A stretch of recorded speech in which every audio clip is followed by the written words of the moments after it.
The apartment was quiet when the FBI came to the door. Inside was a man the internet knew by a different name, Sabu. Online, he was one of the most recognizable figures in Anonymous, a hacker who had helped lead attacks against governments, corporations, media companies, and security firms. To the people following the underground hacking scene in 2011, Sabu looked almost untouchable. But on this night, the FBI wasn't trying to catch him in some secret server room. They had found him at home. His real name was Hector Monsegur, a 28-year-old New Yorker and father. And when federal agents confronted him about his hacking, Monsegur admitted what he had done. Then something happened that would quietly transform one of the FBI's most difficult cyber investigations. He agreed to cooperate. Within hours, the hacker the FBI had come to arrest was sitting with agents, going through information on his computer and explaining how the people behind Anonymous and LulzSec actually operated. The man they had wanted to prosecute was suddenly becoming the person who could tell them where everyone else was. And the strangest part was that he didn't disappear from the internet. He went straight back online. Only now, he was working for the FBI. To understand why this mattered, you have to go back to the beginning of 2011, when Anonymous was no longer just an internet joke. The group was loose, decentralized, and difficult to understand. There was no headquarters, no membership card, no obvious leader. Instead, people gathered around online identities and temporary campaigns, attacking websites they believed deserved punishment. Visa, MasterCard, and PayPal became targets after companies stopped processing donations connected to WikiLeaks. Government websites were hit. Corporate databases were breached. Private information was stolen and published. And somewhere inside this chaotic world was a hacker calling himself Sabu. He wasn't simply participating, he was becoming a central figure. Then came LulzSec. Formed in 2011, the group was smaller, louder, and more reckless. Its members attacked targets around the world and openly mocked the companies and governments trying to stop them. They hit PBS. They broke into Sony Pictures. They attacked security companies. At Sony, the group stole confidential information connected to roughly 100,000 users. At Bethesda, another breach exposed information relating to approximately 200,000 users. The attacks weren't just embarrassing. They showed investigators that a handful of people operating from bedrooms, apartments, and laptops could cause international disruption. And then, the FBI found the man sitting near the center of it. When agents arrested Monsegur in June 2011, the public didn't know his name. They knew Sabu, but the FBI now knew both. And instead of locking him away immediately, investigators made a deal. Monsegur pleaded guilty to 12 federal counts in August 2011 and began cooperating with the government. The remarkable part was how quickly the relationship developed. According to prosecutors, Monsegur immediately began providing information about the people around him, their identities, their online aliases, how they communicated, and how attacks were being organized. He didn't have to infiltrate the group. He was already inside it. His friends still believed Sabu was Sabu. They didn't know that some of the messages coming back to them were being monitored by federal agents. And this created an extraordinary situation. The FBI could suddenly watch the hacker underground from the inside. Monsegur continued talking to members of Anonymous and LulzSec. He could ask questions. He could offer technical help. He could encourage conversations. And investigators could use those conversations to connect online aliases to real people. The internet, which had protected these hackers through layers of usernames and distance, was becoming a trail of evidence. Then the operation became even more complicated. Some attacks that might once have happened in secret were now unfolding while the FBI watched. Court documents later revealed that Monsegur's cooperation was used to identify and locate 8 co-conspirators, including Jeremy Hammond, who became one of the most prominent defendants connected to the investigation. But there was another side to the operation that is easy to miss.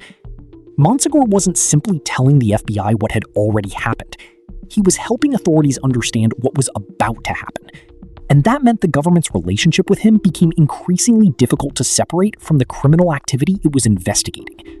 The FBI had effectively turned one of the hackers into a window through which it could see the rest of the network. For investigators, it was an extraordinary opportunity. For the people on the other side of the screen, They were unknowingly talking to a man who had already been caught. For months, the deception continued. And then, on March 6th, 2012, the secret finally broke. Federal authorities unsealed charges against members of Anonymous and LulzSec. 5 suspects were identified in the United States and Europe. And alongside the arrests came the revelation that the hacker known as Sabu had been working for the FBI. The reaction inside the hacker community was immediate. The person many had treated as a leader had become an informant. Someone they trusted had been communicating with them while secretly working with federal agents. Online, the betrayal became almost as important as the arrests themselves. Because Sabu's value to the FBI wasn't simply that he knew how hackers worked. He knew how these particular hackers thought. He understood their language, their personalities, their relationships, their rivalries. He knew which usernames belonged to which people. And most importantly, people trusted him. That trust was now evidence. But the consequences went far beyond the arrests announced in 2012. In 2014, the Department of Justice revealed just how extensive Monsegur's cooperation had been. Prosecutors said he had helped identify, locate, and arrest 8 co-conspirators. They also said his cooperation helped prevent or mitigate more than 300 planned or ongoing cyber attacks. Those included attacks involving US and foreign government systems, international organizations, and private corporations. He even provided information about vulnerabilities in critical infrastructure, including a US water utility. The hacker who had once helped break into systems was now helping the government protect them. And that is where the story becomes difficult to categorize. Was Sabu a traitor? A criminal trying to save himself? A remarkably effective informant? Or someone who simply realized, when the FBI finally came through his door, that the life he had built online had reached its limit? The answer depends on where you stand. For prosecutors, his cooperation was extraordinary. For some former members of Anonymous, it was betrayal. And for the people whose arrests followed, it became part of the evidence that changed their lives. There was also a darker irony. The same skills that had made Sabu dangerous to the FBI were exactly what made him useful to the FBI. He understood hackers because he had been one. He knew how an online identity could hide a real person because he had spent years hiding behind one. He knew how trust was built in anonymous communities because he had earned that trust himself. The FBI didn't need to teach him how the underground worked. They simply needed him to turn around and explain it. And eventually, that cooperation changed his own life. Monsegur served 7 months in prison. In May 2014, he was sentenced to time served and 1 year of supervised release. The judge described his cooperation as truly extraordinary. But the story didn't end with the prison sentence. Years later, Monsegur would attempt something that sounds almost impossible.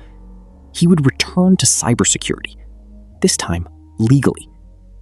By 2016, he was working as a penetration tester, using the same knowledge that had once made him a target of law enforcement to help companies find weaknesses in their systems. The hacker called Sabu was, in his words, gone. What remained was Hector Monsegur. And maybe that is the strangest part of the entire story. The FBI didn't defeat Sabu by discovering some secret technical weakness. They found the person behind the screen. And once they did, the most valuable weapon they had wasn't his computer. It was his knowledge of everyone else.